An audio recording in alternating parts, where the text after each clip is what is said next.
My wife cheated, but I was more shocked by who helped her do it. That's the kind of thing you never imagined saying about your own mother. But here I am, telling you how it all unraveled. I wish I could say it started with something dramatic, like lipstick on a collar or a hotel receipt tucked into a purse. But no. It began quietly, the kind of small, harmless details that you brush aside because they couldn't possibly mean anything. It started with the makeup. Susie had always been beautiful, but lately she'd developed this new routine before going out, meticulously applying lipstick, checking her eyeliner twice, spritzing on perfume like she was about to walk a red carpet instead of heading to a late meeting. At first, I thought nothing of it. I mean, I was proud of her. Who wouldn't be? She was 35 and could still stop traffic when she wanted to. But then the meetings started happening more often, and later. "I'm sorry, babe, work is just insane lately," she'd say, kissing me on the cheek, her perfume lingering long after she was out the door. The first time I felt that knot of suspicion in my stomach, I laughed it off. Literally. I stood in our kitchen, shook my head and muttered, "Get a grip, Dan. What are you, some jealous sitcom husband?" But the signs piled up. Her phone was always face down. She had new clothes for work, dresses that I'd never seen before. She'd hum while getting ready, in this light, happy way I hadn't heard in years, just not when she was with me. One night, when she was out late again, I found myself sniffing one of her scarves like a complete idiot. I wasn't even sure what I was hoping to find. Some foreign cologne? Cigarette smoke? Instead, it just smelled like her. Warm, sweet, familiar. I told myself I was being ridiculous. And every time I got close to voicing my worries, my mother was there to talk me down. "Dan, she's working hard. Don't you remember how your father used to come home late? It doesn't mean anything." Sophie, my mother, had always had this gift of making me feel like a child again, like I was being unreasonable or dramatic. She'd give me that soft smile, tilt her head, and pat my hand. "Be patient, honey. You don't want to push her away by being paranoid." And I'd nod, feeling guilty for even doubting Susie. After all, what did I know? Maybe I was being paranoid, but it got harder to ignore the feeling that something was off. I remember one Saturday afternoon, sitting in my office at work. I wasn't supposed to be there, but I couldn't concentrate at home. Every corner of our house felt heavy, like it was keeping secrets from me. I stared out at the city through the big glass windows, wondering if she was really at that conference she'd mentioned. I tried to focus on my spreadsheets, on the endless columns of numbers, but even they seemed to mock me. I'd always trusted in data, in facts. But how do you measure trust? How do you quantify the sick twist in your gut when your wife's stories stop adding up? Of course, I didn't tell anyone at work. What was I going to say? "Hey guys, think my wife's cheating. Got any tips?" Instead, I started doing little things to reassure myself. I checked our bathroom counter for new perfume bottles. None. I glanced at her text notifications when they popped up. Just coworkers as far as I could see. Once I even sniffed her perfume bottle, wondering if it smelled like what she wore when she went out. I know. I sounded like a lunatic even to myself. But the worst part? I wanted to believe everything was fine. I wanted to believe my mother when she said, "You've always been sensitive, Dan. You read into things too much." So I pushed down the doubts. I smiled when Susie came home late and said she was exhausted. I pretended I didn't notice the lipstick smudge just a little too perfectly. Because trusting her and trusting my mom was easier than facing what might really be happening. And so I ignored the little signs, hoping they would stay little. There's something about an ordinary Tuesday night that makes betrayal hit harder. You don't expect your life to change in a flash between a work meeting and a takeout order. That evening, I hadn't planned anything special. I left work late, tired, and craving something other than leftover spaghetti. On a whim, I decided to stop at a cozy little restaurant a few blocks from the office, a place Susie and I used to go before life got so busy. It was dimly lit, warm, familiar. The kind of place where the booths were high-backed and private, where couples leaned in close, whispering secrets over glasses of wine. I just wanted a burger and maybe to feel like a human again after a long day of spreadsheets.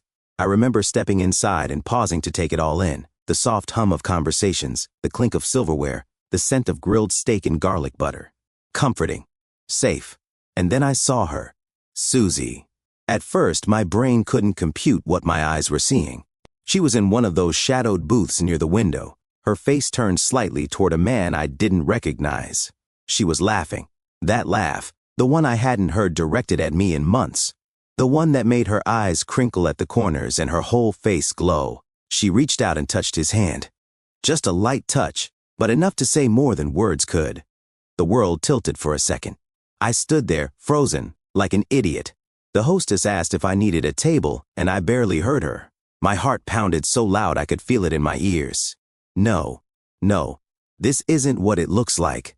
I wanted so badly to believe that. Maybe it was a business meeting. Maybe it was innocent. Maybe I was losing my mind. And then, like a cruel joke, my mind replayed the morning. Sophie standing in my kitchen, handing me a protein bar like I was 12 again. "Why don't you hit the gym tonight, sweetheart? You've been working so hard. Clear your head." She'd smiled, that soft, knowing smile that always made me feel guilty for pushing back. She practically pushed me out the door that morning. And now I understood why. I backed out of the restaurant before Susie could see me. I stumbled into the night air, my legs shaky, my mouth dry. The parking lot was quiet, just the hum of distant traffic, and the occasional chirp of a car alarm being armed. I leaned against my car, trying to breathe. My head spun with questions. How long had this been going on? Who was that guy? Was Sophie helping cover for her? My mother, the one person I always thought was on my side. I sat in my car for what felt like forever, watching the restaurant through the windshield, half hoping they'd come out and I'd see something that made it all okay. That guy was her coworker, maybe, or an old friend, someone harmless. But deep down, I knew. I gripped the steering wheel so hard my knuckles went white. My reflection in the rearview mirror looked back at me, eyes wide, stunned, lost. "Don't do anything stupid, Dan." I wanted to storm back in there, demand answers, make a scene like some betrayed husband in a soap opera. But I didn't. I couldn't. Instead, I sat there and waited for some shred of courage or clarity that never came. Eventually, I saw them leave. They didn't hold hands, didn't kiss, didn't even look around like they were hiding. That almost made it worse, like they were comfortable. Like this wasn't some fleeting mistake, it was routine. I watched as they walked to separate cars, parked at opposite ends of the lot. Smart, careful, planned. I didn't follow him. I didn't even follow her. I just sat there, feeling like the air had been knocked out of me. The night was quiet, too quiet. And that's when I knew, whatever this was, it wasn't new. And it wasn't going to stop just because I'd finally seen it. I drove home on autopilot, my mind racing but numb at the same time. The house felt cold when I stepped inside, empty even though all our things were there. I didn't sleep that night. I lay awake, staring at the ceiling, replaying every moment that had led up to this. The signs, the lies, the moments I'd chosen to trust. And I kept thinking about Sophie, the way she'd urged me out of the house, the way she always seemed so quick to defend Susie. I didn't have the full picture yet, but I was starting to see the edges of it, and it was uglier than I ever imagined. I told myself I'd wait, that I'd gather facts, be smart, be measured. But that plan lasted all of 12 hours. By the next evening, the weight of what I'd seen was too much. I needed to hear it from her, needed her to look me in the eye and either lie or come clean. Either way, I couldn't keep pretending nothing was wrong. So there we were. The kitchen felt colder than usual. The hum of the refrigerator was the only sound between us for a long beat. Susie stood by the counter, sipping tea, casual as you please. Me? I was trying not to shake. "I saw you," I said finally, my voice lower than I expected. She glanced at me, one brow raised, like I'd just told her I saw a UFO. "Saw me where?" "Last night. At the restaurant. With him." The cup froze halfway to her lips. Her eyes darted away, just for a second, but enough. Enough for me to see the crack in her armor. But then she set the cup down and crossed her arms. "Dan, what the hell? You're spying on me now?" "I wasn't spying. I happened to go there for dinner." "You were there." Laughing, touching his hand. She scoffed, shaking her head. "Oh my God. Are you seriously doing this right now? You're being ridiculous." I felt my face heat. "I know what I saw, Susie." "What you think you saw," she snapped. "You've always had a wild imagination. It was a client dinner, that's all." "A client?" I repeated, trying not to let my voice crack. "Do client dinners usually end with hand-holding and giggles?" Before she could answer, or maybe because she couldn't, there was a knock, and then without waiting, the door swung open. Of course, Sophie. She breezed in like she owned the place, holding a container of soup. "I thought you two could use some of my chicken noodle." "Oh." She froze, taking in the tension. Then, with that well-practiced look of concern, she asked, "What's going on?" I didn't want to do this with her here. But Susie seized the opportunity. "Dan's accusing me of cheating," she said, her voice quivering just enough to sound wounded. "Because I had a work dinner." Sophie's eyes widened, and she set the soup down. "Dan, sweetheart, what's gotten into you?" "I saw her, Mom," I said, trying to stay calm. "I saw her with another man." Sophie came over, placed a hand on my arm, soft and soothing. "Honey, you must have misunderstood. You've been under so much stress lately. I told you to take care of yourself. This is what happens when you don't—" My jaw clenched. "It's not stress. I know what I saw." But the two of them stood together now, united like some unshakable front. Susie looking hurt, Sophie looking disappointed, like I was the villain here. "Dan," Sophie said gently, "if you keep this up, you're going to push her away. Is that what you want? To ruin a good marriage over a silly misunderstanding?" Oh, great, I thought. Now I'm the bad guy in my own living room. This is like one of those trashy soap operas where the husband turns into a jealous fool while the saintly wife suffers. I actually pictured the dramatic music playing in the background. All we were missing was a camera zooming in on my guilty face. But the truth was, I wasn't guilty. I was angry. Angry that they were both standing there, twisting the story, making me doubt my own eyes. "I'm not imagining things," I said, quieter now, because shouting felt pointless. "Sweetheart," Sophie said again, in that maddeningly calm tone, "why don't you take a walk, cool down? You'll see this differently in the morning." Susie nodded, tears brimming in her eyes. Oh, the performance was Oscar-worthy. "Please, Dan, I don't want to fight." And just like that, I felt myself folding. I hated that part. The part where I wanted so badly to believe them that I almost did. But I didn't. I walked out that night, not because I thought they were right, but because I knew I needed space to figure out my next move. And as I stepped into the night, I couldn't help but think, if this is a drama, I'm done being the fool. The thing about doubt is, once it sinks its teeth into you, it doesn't let go. After that night in the kitchen, after the way Susie and Sophie turned it all around on me, I knew I couldn't just sit back and hope for the best. I needed proof. So I did what any man at the end of his rope might do. I started digging. It began in my home office, the one room that still felt like mine. The walls were lined with books I barely had time to read anymore, and the desk was cluttered with work papers. But that night, none of that mattered. I opened my laptop, pulled up our phone records. I didn't even know what I was looking for, really. Just something. And there it was. Calls between Susie and my mom. Frequent ones. Not unusual on their own, but the dates stood out. The night Susie came home late. The night she had those meetings. The night Sophie just happened to stop by or call me to check in. It wasn't proof of an affair, but it was proof of a pattern. A pattern I hadn't seen because I hadn't wanted to. I leaned back in my chair, rubbing my hands over my face. My mind raced back through the past few months. Sophie always knowing where Susie was. "Susie's working late tonight, dear. Don't wait up. Why don't you go to the gym, Dan? She'll appreciate it. Take a night for yourself. Let Susie breathe a little." Every word, every gentle nudge, it all fell into place now. And still, some stubborn part of me wanted to be wrong. So I took it a step further. That Friday night, I waited until Susie left for her supposed dinner with a client. I told her I had to work late too. As soon as she was gone, I grabbed my keys and followed. I kept my headlights off as long as I could without drawing attention. My hands were slick on the steering wheel, my heart thudding so loud I was sure I'd give myself away. She wasn't heading downtown toward the restaurants and office buildings. She was heading toward the suburbs. I parked down the block from where she stopped, an upscale neighborhood I didn't recognize. She went inside a house and the lights flicked on. I waited. 10 minutes. 20. 30. Then, a second car pulled up. A man got out. I couldn't see his face, but I could tell by the way he walked that he wasn't just dropping something off. He moved like he belonged. I stayed until the lights went out.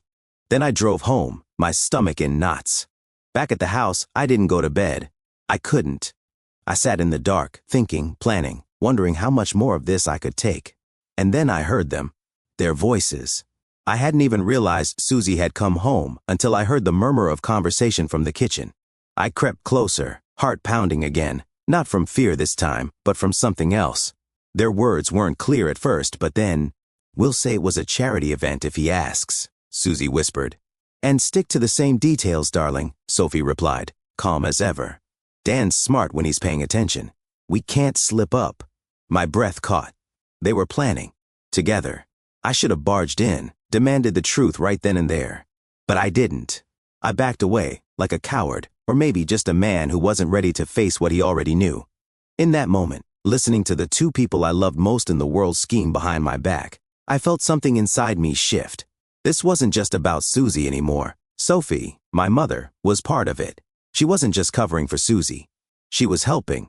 And whatever came next, I knew I couldn't trust either of them ever again. Sometimes the truth doesn't hit you like a lightning bolt. Sometimes it creeps up slowly, tightening around you until you can't breathe. That's what it felt like driving to Sophie's house that night. I hadn't planned on going there. I'd intended to stay home, keep my head down, think things through. But I couldn't. My mind wouldn't stop replaying their voices in the kitchen, the lies they were weaving, the way they sounded like co-conspirators in some awful play. Before I knew it, I was pulling up to Sophie's house, a place I'd always thought of as safe, comforting. The porch light was on, casting a warm glow over the well-tended garden, the same one she'd proudly shown off to the neighbors for years. Inside, I knew every detail, the floral wallpaper she refused to change, the antique clock that chimed every hour, the heavy oak furniture she'd polished religiously. I didn't knock. I didn't want to give them time to adjust their masks. I let myself in with the spare key she insisted I keep, just in case, sweetheart. The house smelled like lemon polish and old books. The soft murmur of voices guided me toward the guest room at the back of the house, where she always entertained special visitors. I stopped just outside the door, heart pounding, and listened. "You have to keep him calm," Sophie was saying, her voice low but firm. "If he gets suspicious, we risk everything we've worked for." "I'm trying, Mom," Susie replied, sounding frustrated. "But he's not as clueless as he used to be." Mom. She'd called her Mom. My stomach turned. "Dan wants to trust you," Sophie continued, her tone the same as when she used to soothe me as a child. "Use that. Keep him comfortable, keep him blind, just a little longer." I gripped the doorframe, my knuckles white. They were planning this together, not just covering up, planning. And suddenly, the memories came rushing back. Sophie at my high school graduation, steering me toward the college she thought was best. Sophie at the dealership, convincing me that the sensible sedan was better than the sports car I'd wanted. Sophie in every major decision, gently but firmly nudging me down paths she'd chosen for me, all under the guise of motherly love. I'd thought she was helping, supporting, but now I saw it for what it was. Control. Always control.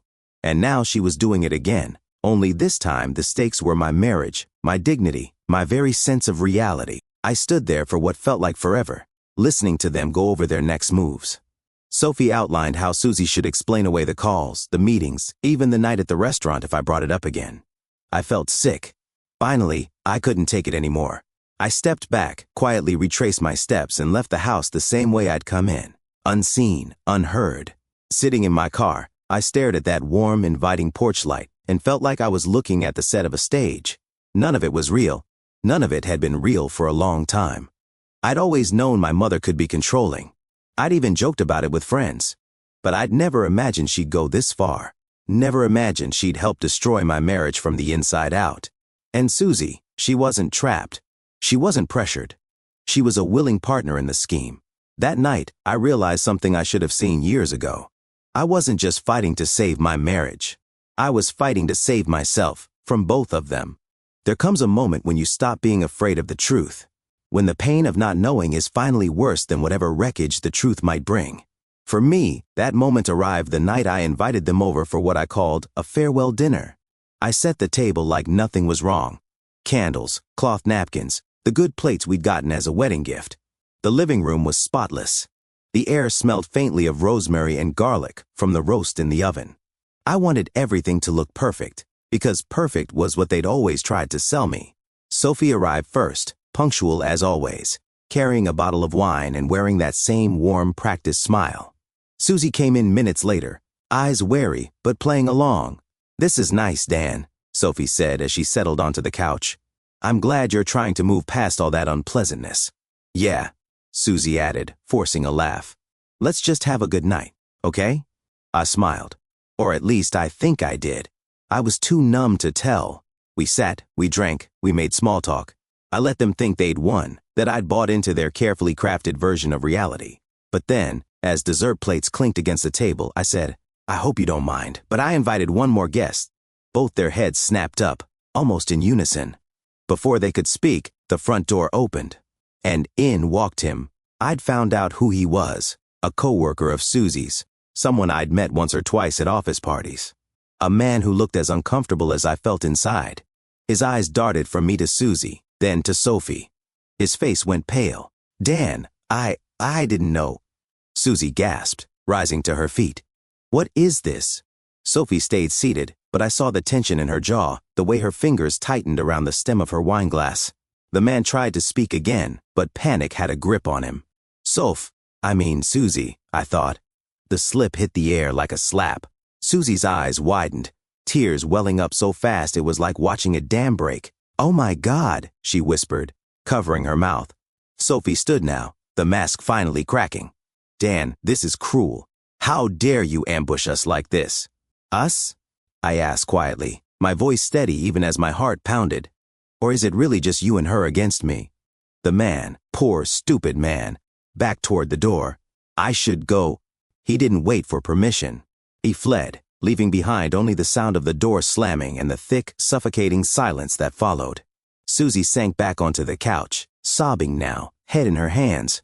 "I'm sorry, I didn't mean for it to happen like this." Sophie rounded on me, her calm veneer gone. "You planned this, you humiliated her. And me. What kind of son are you?" I looked at them both, one weeping, one furious, and felt empty. I'd expected to feel victorious maybe, or at least vindicated. But all I felt was the weight of everything that had shattered between us. "I'm the kind of son who finally woke up," I said. Neither of them answered. They didn't have to. The truth was laid bare now, and no amount of tears or scolding could cover it again. I stood, collected my jacket, and walked out into the night, leaving them to the wreckage they'd built together. Outside, the air was cool and still. For the first time in a long time, I felt like I could breathe. On the surface, I was calm, but inside the storm raged, the pain, the betrayal, the loss of the family I thought I had. And yet, beneath it all, one clear thought rose above the noise. This was the beginning of the end. And thank God for that. Starting over isn't as cinematic as they make it look in the movies. There's no dramatic montage set to upbeat music, no instant clarity or grand epiphanies. It's messy, slow, full of moments where you wonder if you're making progress or just fooling yourself. After that night, the night everything broke, I moved out. I found a small apartment across town, nothing fancy. One bedroom, a creaky floor, a view of a brick wall. But it was mine. No shared memories in the furniture, no ghosts of arguments in the corners. Just a place to breathe. The first few weeks were the hardest. I'd wake up in the middle of the night, heart pounding, half expecting to hear Sophie's voice on the phone or Susie moving around the house. And then the silence would remind me that part of my life was over. There were good days and bad ones. On the good days, I'd explore the neighborhood, find a new coffee shop, sit in the park with a book I barely read because I was too busy watching people and trying to remember what normal looked like. On the bad days, I'd stare at the ceiling and wonder how I'd let it all happen, how I'd missed the signs, how I'd let two people I loved twist my world so completely. But little by little, I started putting myself back together. I made a rule: no calls to Sophie. No checking in, no answering when she tried to reach out, which she did, at first, often. Messages full of guilt, advice, even anger. But I stayed firm. I needed distance, and for the first time in my life, I was determined to get it. And then there was the matter of figuring out who I was without them. I decided to try new things I'd never done because Sophie or Susie had convinced me they weren't me. That's how I ended up at a yoga class. I'd always pictured yoga as this serene, graceful activity. I figured it would help clear my head, maybe even help me sleep. Instead, I spent the better part of an hour toppling over, tripping on my own mat, and drawing sympathetic smiles from the instructor. At one point, I fell so hard I knocked over the water bottles of the people on either side of me. I lay there, flat on my back, staring up at the ceiling and wondering if I'd ever stop feeling like a disaster. And then, I laughed. It started small, just a chuckle at my own ridiculousness. But it felt good. It felt real. That was the thing. For the first time in a long time, my mistakes were mine. My choices. Mine. Even the clumsy ones. I walked home from that class with sore muscles and a lighter heart. In the park near my apartment, I paused to sit on a bench. The evening air was cool, the trees casting long shadows as the sun dipped low. People walked their dogs, kids played, couples strolled hand in hand. And I sat there, watching it all, realizing I was okay. Not great, not healed, but okay. The pieces of my life weren't all back in place yet, but I was picking them up, one by one, and figuring out where they belonged. And for now, that was enough. It's funny, looking around my new place. It's nothing like the house I shared with Susie. No carefully matched curtains and throw pillows. No antique knickknacks from Sophie's suggestions. It's simple, light, comfortable, mine.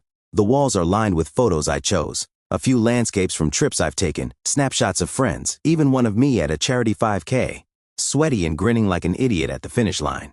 The kitchen isn't anything special, but I cook more now, even if half my meals are experiments that don't turn out quite right. I changed jobs too. Left the company where I'd spent too many late nights trying to be the dependable guy everyone expected. I joined a smaller firm, one where I'm not just a cog in a machine. The pay's decent, the work's fulfilling. And best of all, I leave at 5, and no one bats an eye. Sophie still tries to reach out every so often. Calls on holidays, sends cards on my birthday. I'm polite, but distant. I've learned that loving someone doesn't mean you have to let them control you. And as for Susie, we finalized the divorce quietly. No fights, no drama. Just the end of something that needed to end. And somewhere along the way, I met someone. It wasn't planned. It wasn't a grand sweeping romance. It was just life.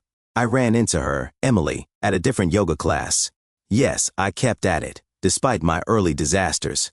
She laughed when I tripped over my mat, helped me up, and made a joke about how she was better.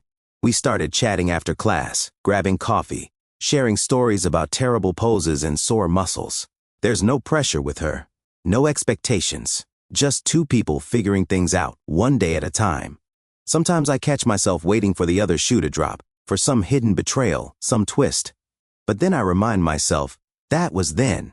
This is now. And now? Now I'm free.